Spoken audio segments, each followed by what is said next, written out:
மா கஞ்சிக்கு தொடுக்க எல்லாம் இருக்கா? இல்ல. மாங்காய். எடுக்காத. மாங்காமா நல்லா இருக்குமா? எடுக்காத. என்ன உப்புமா புதினா சட்னி பையனா தொட்டுக்கோ. புதினா சட்னிலாம் வேணாமா, இது 2 மட்டும் எடுத்துக்கிறேன்.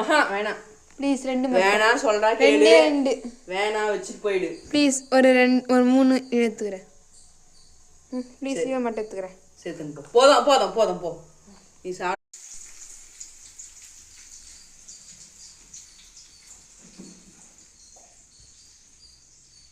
சாப்பிடு.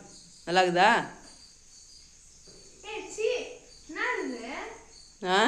சாப்பிட்டு பாரு, என்னதுன்னு கண்டுபிடி. நீயே எடுத்துன்னு போனல்ல, நீ தான். ஏன் போடுற கீழே? மாங்காய் எல்லாம் தெரியுது இல்லை, பப்பாளி காய் அது.